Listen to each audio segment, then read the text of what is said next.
하나님께서 주신 말씀은 구약성경 창세기 41장 37절에서 57절까지의 말씀입니다.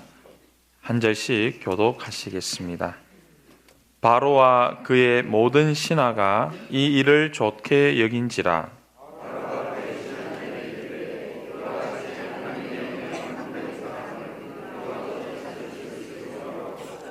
요셉에게 이르되 하나님이 이 모든 것을 내게 보이셨으니 너와 같이 명철하고 지혜 있는 자가 없도다.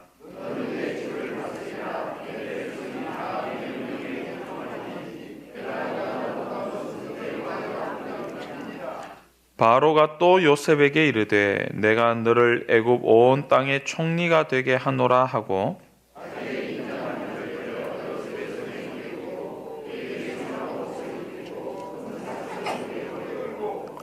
자기에게 있는 버금술에 그를 태우매 무리가 그의 앞에서 소리 지르기를 엎드리라 하더라.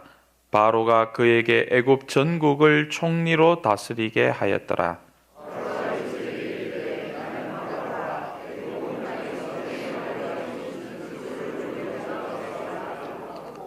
그가 요셉의 이름을 사브넷 바네아라 하고 또 온의 제사장 보디베라의 딸 아스낫을 그에게 주어 아내로 삼게 하니라. 요셉이 나가 애굽 온 땅을 순찰하니라.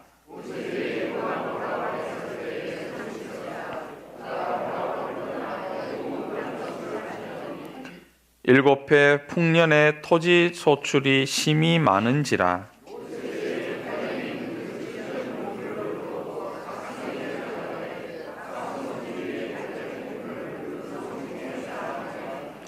쌓아둔 곡식이 바다 모래같이 심이 많아 세기를 그쳤으니 그 수가 한이 없음이었더라.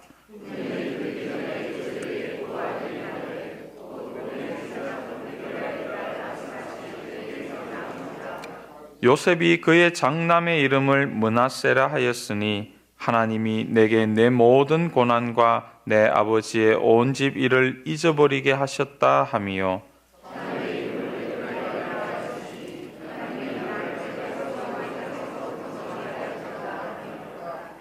애굽 땅에 일곱 해 풍년이 그치고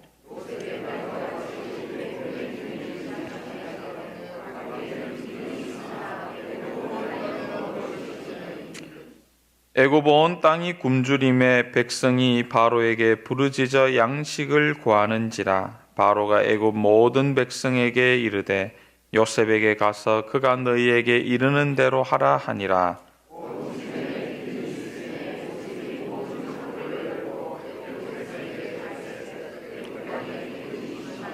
다 함께요. 각국 백성도 양식을 사려고 애굽으로 들어와 요셉에게 이르렀더니 기근이 온 세상에 심함이었더라. 아멘. 요셉의 인생을 읽어가면서 우리가 놓치면 안 되는 부분이 한 가지 있습니다. 요셉의 신앙을 그의 조상들과 비교해 보면서 읽어가는 것입니다. 그렇게 될 때 요셉의 인생의 숨은 신앙의 시대적 과제라 그럴까요? 시대적 사명이 명료하게 드러나고 그것에 순종하는 요셉의 걸음을 볼 수 있게 됩니다. 저와 여러분들이 오늘 좀 눈길을 끌고 봐야 되는 부분이 요셉이 바로 왕의 신임을 받아서 애굽의 총리가 되어가는 과정입니다. 임기제 총리가 아니고 평생 동안을 권력을 휘두르는 영구집권 책임 총리입니다. 성경은 이 과정을 자세히 묘사하고 있습니다. 41절을 여러분들이 보시면 바로가 또 요셉에게 말하되 내가 너를 애굽 온 땅의 총리가 되게 하고 42절에 자기의 인장 반지를 빼어서 요셉의 손에 끼우고 또 그에게 세마포 옷을 입힙니다. 채색 옷을 입었던 사람이 노예 옷으로 갈아입었다가 죄수 옷을 입고 이제는 그 옷을 벗고 세마포 옷을 입힙니다. 그리고 금사슬을 목에 걸어줍니다. 그리고 43절에는 보면은 자기 버금술에 태우고는 백성들 앞에서 엎드려라 하고 요셉에게 절을 하도록 그렇게 얘기를 합니다. 권력을 얻는 순간을 성경은 자세히 묘사를 하고 있죠. 그리고 45절에 보면 그가 요셉의 이름을 뭐라 그랬습니까? 사브넷 바네아. 요셉의 애굽 이름이 사브넷 바네아입니다. 사브넷 바네아라 하고 그리고 이방 여자와 결혼하게 합니다. 요셉의 이름이 사브넷 바네아다. 이 이름이 정체성입니다. 사람의 존재가 바뀌면 이름이 바뀝니다. 성경에서는. 그래서 야곱이 이스라엘이 되고 사울이 바울이 되고, 근데 이 모든 과정을 이름을 바꿀 때 그 이름을 바꿔주는 주체가 누구십니까? 하나님이에요. 하나님 앞에서 그 사람의 존재가 바뀌면 이름이 바뀝니다. 요셉이라는 이름 대신에 사브넷 바네아라는 이름을 썼다. 요셉이 뭔가 바뀐 거죠. 무엇이 바뀌었습니까? 신분이 바뀌었어요. 그런데 이 이름을 누가 줍니까? 요셉의 주인인 하나님이 그에게 주시는 것이 아니고 그의 형식적 상관인 바로 왕이 요셉에게 새로운 이름을 준다는 것입니다. 그런데 놀랍게도 요셉이 이 이름을 선선히 받습니다. 자신이 애굽 사람이 되는 것을 허용하고 있다는 것을 여러분 기억하실 필요가 있습니다. 그리고 45절에 보시면 제사장 보디발의 딸 아스낫과 결혼을 해요. 요셉이 애굽의 현실 속에 철저히 동화되어 갈 뿐만 아니라 우상의 땅인 애굽의 문화에 이미 젖어 있는 여자와 결혼을 하는 거예요. 그리고 이 과정을 요셉은 따라갈 뿐만 아니라 능동적으로 수용하고 있는 것을 오늘 성경은 보여주는 거지요. 요셉의 조상들과 한번 비교해 보십시오. 조상 아브라함 어떻게 했나요? 자기 집에 가나안 문화가 들어오지 못하게 하려고, 자기의 혈통이 가나안의 혈통과 섞이지 못하게 하려고 며느리를 그 가나안 땅이 아니라 원래 있었던 고향 땅 어디에서? 하란 땅에서 데려오지 않습니까? 그래서 그 이삭이 리브가와 결혼을 하게 되거든요. 그리고 한 세대 지나서 이삭은 자기의 장자인 에서가 다른 이방 여자와 결혼한 것에 대해서 대단히 못마땅하게 생각을 했습니다. 이것을 눈치챈 어머니 리브가는 야곱을 순수 혈통으로 결혼시키게 하려고 가나안 사람이 아니라 이 이삭과 마찬가지로 하란 땅에서 아내를 만나려고 한다고 그렇게 속이고는 하란 땅으로 보내는 것입니다. 그러니까 아브라함과 이삭과 야곱까지 읽으면 신앙이라는 것은 순수 혈통 공동체로 이루어지는 것이 대단히 중요한 것이구나. 이렇게 읽게 되는 것입니다.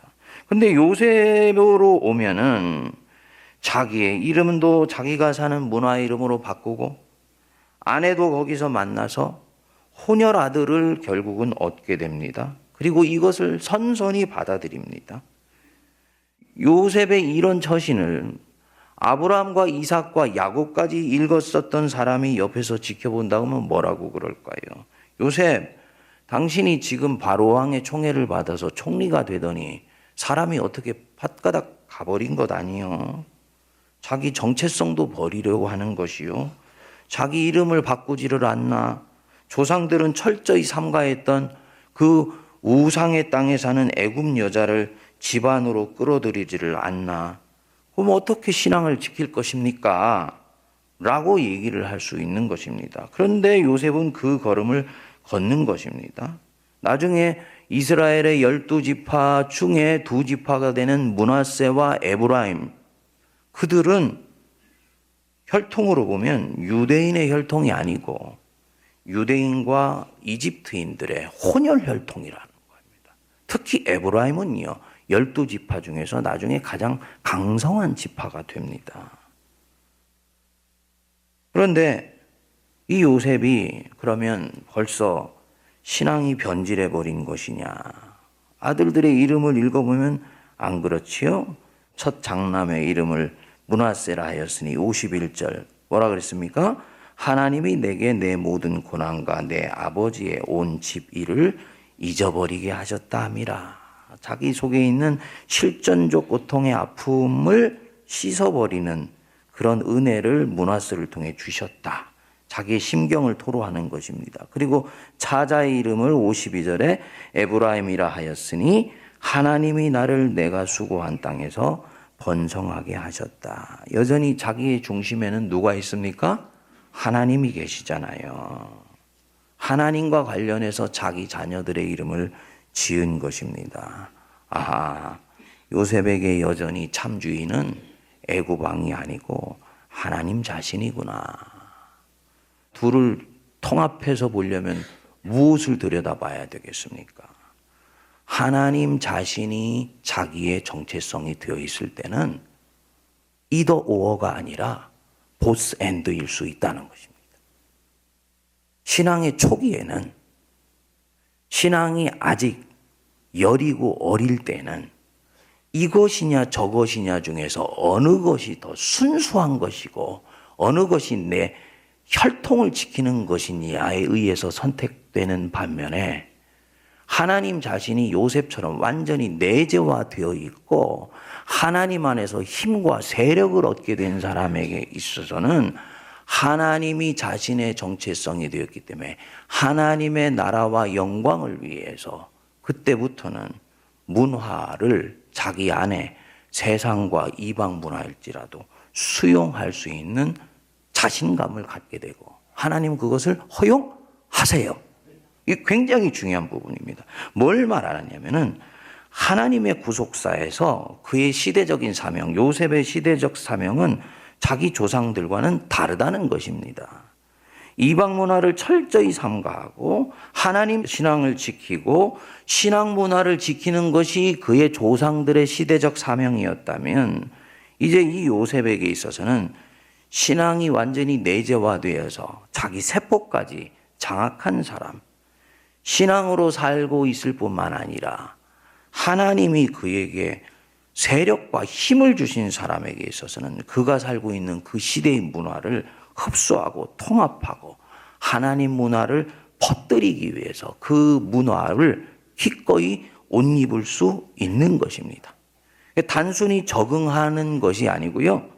확산하기 위해서 적응하는 것입니다. 요셉의 시대적인 사명이 여기에 서 있다는 거지요. 세상 속으로 어설프게 들어가는 자들이 있습니다. 자기 정체성도 아직 온전치 않은 채 들어간 사람들이 있습니다. 다 잡아먹힙니다. 무르익지 않은 채 들어간 자들은 세상의 것들에 의해서 분쇄되어 버릴 것입니다. 우리는 세상을 섬겨 변화시켜야 됩니다. 함부로 말하면 안 돼요. 그 사람 자신과 그 사람의 말을 듣는 사람이 분별해 봐야 됩니다. 저 사람이 요셉의 시대를 살고 있는 사람이며 요셉의 신앙으로 살고 있는 사람인가 아니면 아브라함의 신앙으로서 이제 믿음의 뿌리를 막 내리기 시작한 사람인가 먼저 분별해야 됩니다. 함부로 말하면 안 됩니다. 그 사람 안에 예수가 없으면 그들은 반드시 예수를 세상을 섬기고 변화시겠다는 이름으로 배반하게 될 것입니다. 가룟 유다는 예수 그룹 안에서는 정치적으로는 진보주의자였어요. 반면에 요셉처럼 하나님이 힘을 주시고 세력을 주시고 살아계신 예수를 그 사람이 실제 만나서 그 신앙이 이제 뿌리까지 들어갔다면 그들은 세상 왕이 끼워주는 인장반지를 기꺼이 낄 것입니다. 그가 입혀주는 세마포도 입고요. 금사슬도 목에 걸 수 있고요. 세상 이름도 가질 수 있고요.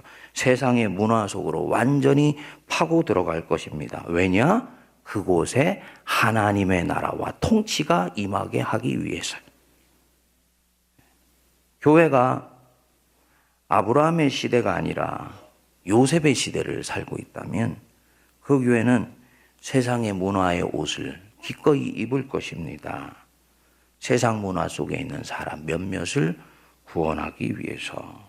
만일에 교회가 아브라함의 시대가 아니라 요셉의 시대를 살도록 하나님이 힘을 주셨는데 내 정체성 잃어버릴까 봐 두려워서 다른 문화의 옷을 입으려고 하지 않는다면 그 교회는 하나님의 구원 역사 안에서 도태되어 버릴 것입니다. 하나님이 천국 가면 게으르다고 책망하실 거예요. 질문이 떠오르지요. 세모나는 아브라함의 시대를 살고 있는가? 요셉의 시대를 살고 있는가? 한국 교회는 아브라함의 신앙인가? 요셉의 신앙인가? 가장 중요한 것은 두 가지. 첫 번째, 교회 안에 예수가 있는가? 이거 물어야 됩니다. 예수가 있는가라는 부분은 정체성에 해당되는 부분이니까. 한국교회는 130년의 역사이기 때문에 사실은 2000년 기독교 역사 속에서 보면 굉장히 짧은 역사입니다. 그러니까 사실은 그것으로 비우면 아직은 사도행전 시대를 살아가고 있는 것이 한국 기독교라고 봐야 되는데 130년의 역사 속에서 굉장히 빠른 시간 안에 한국 교회는 세상 속에 동화되어 버렸어요. 잠깐 예수의 능력이 교회를 장악하고 역사하던 시대를 빠르게 지나가면서 오늘날 한국 교회 안에는 예수 그리스도의 왕적 통치, 오늘 우리가 찬양 속에서 했던 내 임금 예수 구주여, 이 신앙이 빠른 속도로 사라져버려 가고 있습니다. 그런 부분에 있어서는 교회가 예수 신앙을 다시 회복하는 것이 중요한 과제인 것이지요. 근데 이게 간단하지 않아요. 동시에 오늘날 한국 교회는요, 요셉처럼 힘을 가지고 있습니다. 조직력을 가지고 있고요. 하나님이 재물을 주셨고요. 재정의 힘을 주신 것입니다. 사회적인 영향력도 만만치 않습니다. 그렇기 때문에 이 교회가 가지고 있는 사회적 영향력이 부담스러운 사람들은 교회의 존재를 가능하면 지워버리려고까지 합니다. 힘이 있기 때문입니다. 그렇기 때문에 오늘날의 한국교회는 이중의 과제를 가지고 있다. 한편으로는 예수님 중심의 신앙을 다시 회복해야 되는 이 과제를 가지고 있으면서 동시에 요셉처럼 세상 속으로 파고 들어가야 되는 과제를 같이 가지고 있는 것이죠.